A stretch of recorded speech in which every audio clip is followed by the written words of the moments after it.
સૌપ્રથમ આપ સૌ મિત્રોને જય શ્રી રામ। મિત્રો, આજના આ વિડીયોમાં આપણે જાણીશું મોબાઈલની સ્ક્રીન પર ઘડિયાળ કઈ રીતના લાવવી। હા મિત્રો, તમે જોઈ શકો છો અત્યારે મારા મોબાઈલમાં મોબાઈલની સ્ક્રીન પર આ ઘડિયાળ બતાવે છે। તો આપણે જાણીશું મોબાઈલની સ્ક્રીન પર આ રીતના ઘડિયાળ કઈ રીતના સેટ કરવી। તો ચાલો આપણે વિડીયો પર આગળ વધીએ। સૌપ્રથમ આપણે આ ઘડિયાળ અહીંયાથી હટાવી દઈએ છીએ। હવે મિત્રો, અહીંયા હું તમને ઘડિયાળ સેટ કરીને બતાવીશ। મોબાઈલની ડિસ્પ્લે પર ઘડિયાળ સેટ કરવા માટે ડિસ્પ્લે પર લાંબા સમય સુધી ક્લિક કરીને રાખવાનું છે। લાંબા સમય સુધી ક્લિક કરીને રાખશો એટલે આવું પેજ આવશે।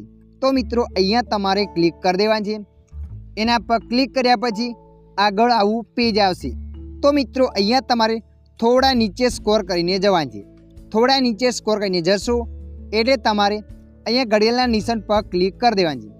ઘડિયાળના નિશાન પર ક્લિક કરશો એટલે મિત્રો જોઈ શકો છો અહીંયા ઘણી બધી ઘડિયાળો બતાવશે। એટલે કે તમે કઈ ઘડિયાળ સેટ કરવા માગો છો। જો મિત્રો તમે આ ઘડિયાળ સેટ કરવા માગો છો તો તમારે ઘડિયાળ પર ક્લિક કરીને રાખવાનું છે। ક્લિક કરીને રાખ્યા પછી ખેંચીને આ રીતે અહીંયા લાવી દેવાની છે એટલે એ ઘડિયાળ તમારા મોબાઈલની ડિસ્પ્લે પર સેટ થઈ જશે।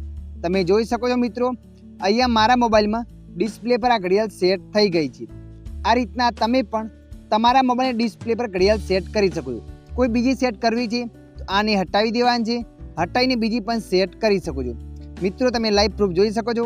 આપણે અહીંયા બીજી ઘડિયાળ સેટ કરીને તમને બતાવી છે। આપણે આ ઘડિયાળને સેટ કરવા માગીએ છીએ એટલે ઘડિયાળ ઉપર ક્લિક કરીને રાખ્યું ને અહીંયા લાવી દીધી। તમે જોઈ શકો છો અહીંયા એ ઘડિયાળ આવી ગઈ છે। આ રીતના તમે પણ તમારા મોબાઈલમાં કોઈ પણ ઘડિયાળને સેટ કરી શકો છો। તો મિત્રો, આશા રાખું છું આ વિડીયો તમને પસંદ આવ્યો હશે। વિડીયોની અંદર થોડુંક કંઈક જાણવા મળ્યું હોય તો વિડીયોની લાઈક કરી દેજો। અન્ય આવા માહિતીવાળા વિડીયો જોવા માટે અમારી ચેનલને સબસ્ક્રાઈબ કરી લેજો।